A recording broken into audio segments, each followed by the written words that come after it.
Assalamu alaikum students, how are you? I am your science teacher, class 6, science fact file 1. Now we are going to start our 7 lecture, chapter number 1, science skill, and the topic is handling data. आज हमारा next topic है handling data. सबसे पहले हम data की definition देखेंगे। Scientific information is sometimes called data.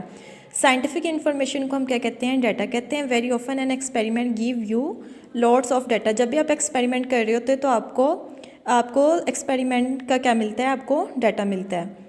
Data is very useful if you organise and present in the most appropriate way. Data को अब नेक्स्ट हम कैसे ऑर्गेनाइज कर सकते हैं? टेबल्स की फॉर्म में कर सकते हैं, बार चार्ट्स की फॉर्म में कर सकते हैं, ग्राफ की फॉर्म में कर सकते हैं। तो सबसे पहले हम अपना पॉइंट टेबल को डिस्कस करेंगे। Putting data in a table is one way of displaying information.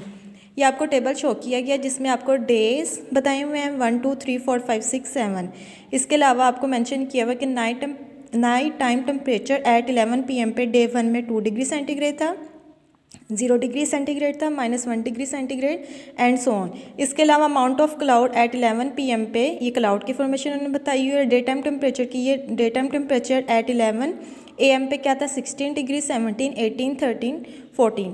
Amount of cloud at 11 AM पे ये क्लाउड की फॉर्मेशन नेक्स्ट बताई हुई है। यानी कि टेबल्स के फॉर्म में उन्होंने इंफॉर्मेशन को क्या किया हुआ है? डिस्प्ले किया हुआ है। This weather chart is a good example. ये टेबल्स के फॉर्म में किसको डिस्प्ले किया हुआ है? वेदर को किया हुआ है। Information is collected together and you can compare the result quite easily. आपको इन्फॉर्मेशन इधर बताई हुई है। आप डे 1 का टेम्परेचर डे 2 से 3 से ईजिली क्या कर सकते हो? कंपेयर कर सकते हो। However, a table containing lots of information can be confusing and boring to look at. इसके अलावा टेबल्स में हमें जो इन्फॉर्मेशन मिलती है उससे हम कंफ्यूज भी हो सकते हैं। That's why data is also present in graph and charts. इसलिए डाटा को हम हमेशा किस में प्रेजेंट करते हैं? ग्राफ्स में और चार्ट्स में। अब नेक्स्ट हमारे पास बार चार्ट। अभी आपको डायग्राम दिखाई गई हुई है। Height of the student in centimetres. X axis पे क्या है? हाइट ऑफ स्टूडेंट्स है और वाई एक्सिस पे क्या है? नंबर ऑफ स्टूडेंट्स है। Result of an experiment as a picture you can see at a glance what the result show. This bar chart show the height of a group of a students. अब इस chart पे क्या बताया हुआ है? Height बताई हुई है स्टूडेंट्स की।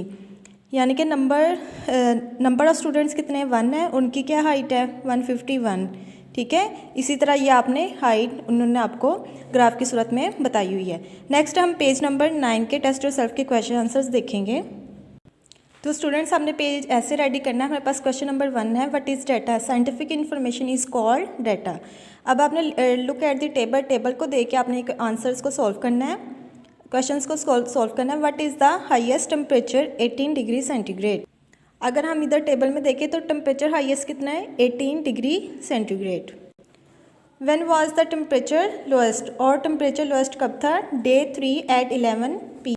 आप भी ये इधर से भी देख सकते हैं कि डे 3 है 11 PM में -1 डिग्री सेंटीग्रेड यानी कि लोएस्ट टेम्परेचर था। नेक्स्ट क्वेश्चन है, describe the relationship between the amount of cloud and the night time temperature. The higher the night time temperature, the more amount of cloud. What advantage does a line graph have over a bar chart? It can be used। जो से line graph होते हैं उसमें हम क्या कर सकते हैं? जो हमारे पास वैल्यूज़ आई होती है उसको ईजिली हम क्या कर सकते हैं? रीड कर सकते हैं। Which have not been measured, जो आपने मेजर नहीं की है। Look at the bar chart. What is the smallest height? 151 centimetres. तो नंबर ऑफ स्टूडेंट में सबसे ज़्यादा स्मॉलेस्ट हाइट क्या है? 151 सेंटीमीटर्स। नेक्स्ट है, what is the most common height? 160 centimetres. How many students have a height of 160 और मोर? 7 student की height है जो 160 है और उससे ज़्यादा है। कैसे है? 4 स्टूडेंट्स की 160 है। इसके अलावा अगर इधर से देखें 2 स्टूडेंट्स की क्या है? 162 हाइट है और 1 स्टूडेंट की क्या है? 164। यानी कि 4 5 6 और 7 यानी कि 7 स्टूडेंट्स की हाइट कितनी है? 160 है और इससे ज़्यादा है। तो स्टूडेंट्स ऐसे ही क्वेश्चन अपने अपने नोटबुक पे नोट करने हैं। ये था हमारा आज का लेसन। ओके, अल्लाह हाफिज़।